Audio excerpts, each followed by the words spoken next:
Okay, boys and girls, my name is Mr. Crawford, and I'm here to explain how to use a discussion notebook before you actually post in D2L. We use a lot of discussions in D2L, and it's really important that you share your thinking with your other students and with the teacher. So we're going to make sure that you actually use a Google Doc, kind of like a rough draft with Google Read and Write before you jump into posting your discussion. So I'm going to share my screen, and you're going to notice that on my screen, there is a question. So this is the question that we're actually working on today in math. It's called earning tokens. The question says, the graph below shows a relationship between the number of tasks Cole completes and the number of tokens he earns. So here's our graph. The title of the graph is earning tokens.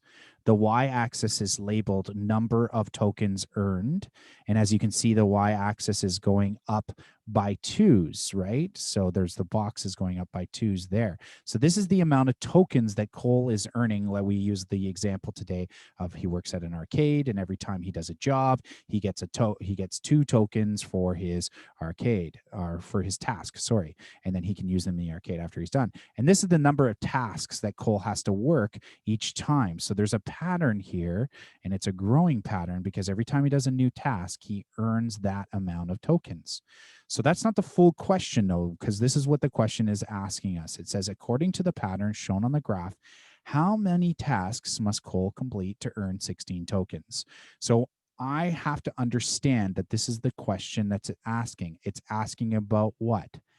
The number of tasks. So when Cole earns 16 total, what is the number of tasks that he has completed? And now we'll try to confuse you by this number 16 here. That's not true. Cole does not need to complete 16 tasks to get to 16 tokens, okay? So we have to understand, what is the question asking us? I'm not quite ready to post to my discussion. So what I need to do is I need to go over to my D2L page, and I'll notice that I have this Just For You Jedi. I click on the Just For You Jedi, and it'll take me to a special folder. And that special folder will have a doc that will help me answer my discussion questions using Google Read and Write. So here it has the discussion questions notebook. I click on the discussion questions notebook. And then I come over here. So now I'm into this kind of like anchor chart here. And the reason why Mr. Crawford has it in a table is to help you organize your answers a little bit more thoroughly. Okay, so I'm going to put the date here. Okay, so I'm going to make sure that my cursor is in the date. So I put the cursor here. And then I'm going to just simply go to my Google Read and Write. I just got to move my my video window out of the way. It's a little kind of puzzle piece that says RW up at the top. I click Read and Write, and you'll notice that this new menu bar will pop up. Okay, it's just thinking. Just give it a second. Okay, so waiting for that menu bar. Let's try it again.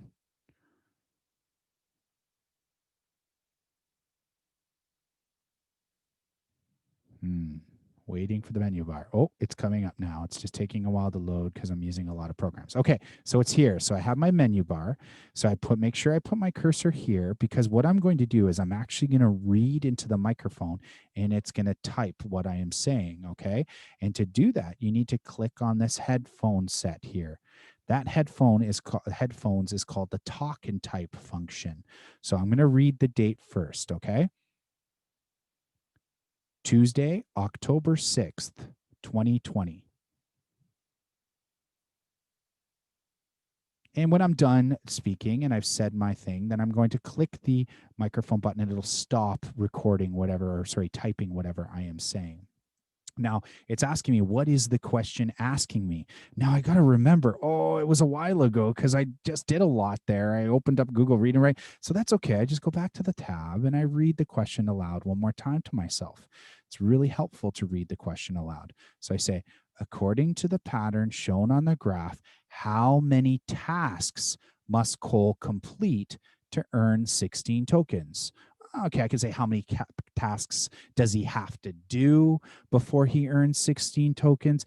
I can say how many jobs does he have to do or how many chores. That's kind of all the same. I'm putting it into my own words here so I can understand it better.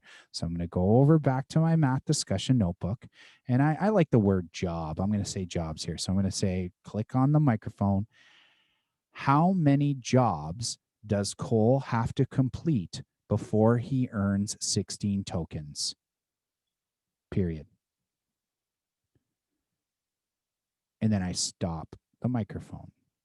Oh, see, I talked. That happens. So now I made some mistakes. That's okay. So I'm going to read it out loud to myself to make sure that I have what I actually meant to type. It says, how many jobs does Cole have to complete before he earns 16 tokens? It should be actually Cole is the person, and his name is spelled Cole. Cole, how many does he have to earn before he has to complete? How many tasks does he have to complete before he earns 16 tokens? And I delete that. And there we go. So now I know I understand the question. Okay. So what is my answer? Now, unfortunately, we don't have all the data in front of us. We don't have all the information in front of us. So we need to go back up to the question and look at the chart. And I understand that at the one task, when he completes one, oh, I'm just going to go over here. When he completes one, he's got 2 tokens. And when he completes 2, he's got 4 tokens. And when he completes 6, or sorry, when he completes 3, he's got 6 tokens. And when he completes 4 tasks, he has 8 tokens. So I can see that this pattern is following a rule of every task he completes, he gets 2 tokens. So I think that after he has completed 8 tasks, then he will have 16 tokens. So I'm going to go cancel, and I just don't worry, that's a teacher view thing. I'm going to go back up to my discussion notebook, and I'm going, what did I say again? Oh yeah, I said 8 tasks. Remember, we can always look at it over here. I could say 8 jobs, right? It's still, we still understand what you mean by jobs. So I'm going to go over and click the microphone button. I'm going to say Cole completes 8 tasks in order to receive 16 tokens, period. And I know it's not Cole, right? There's a person's name is Cole, Cole. Cole completes 8 tasks to receive 16 tokens. And now the tricky part. This is where your thinking comes in, okay? It's sometimes easy to answer the question.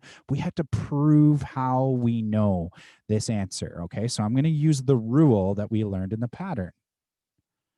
I know this because when you look at the graph, for every task that Cole completes, he earns 2 tokens, period.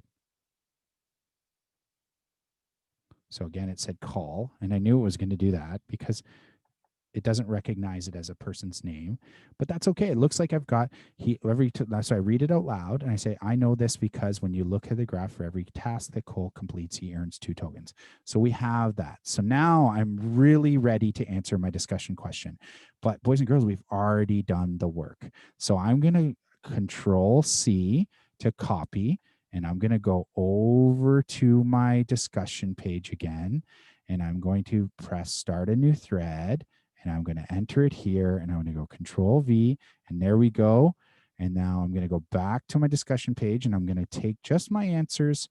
I don't need all of it. I just need my answers. Cole completes 8 tasks or C2 tokens or 16 tokens. I'm going to go over here, and I'm going to go back to my discussion thread, and a Control V is paste.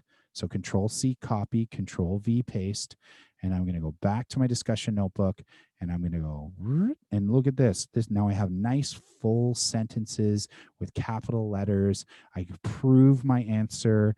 I show my work. I let you, the teacher, and everyone know that I'm thinking. And then I put over here, this is my title. So it's I'm going to say Cole's tokens or tokens earned. We can call it the name of the question, tokens earned, or how many tasks, right? So I go like this, and then I put my name, okay? And I'm going to put my name as, oh, no, I made a mistake. Control Z to undo, by the way. And then I'm going to say, my name is Mr. C. So I type my name, and I go Mr. C, and I say post. and I'm done.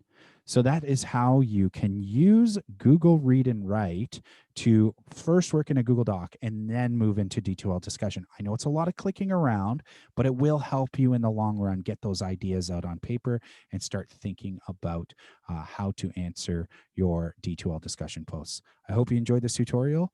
Have a nice day.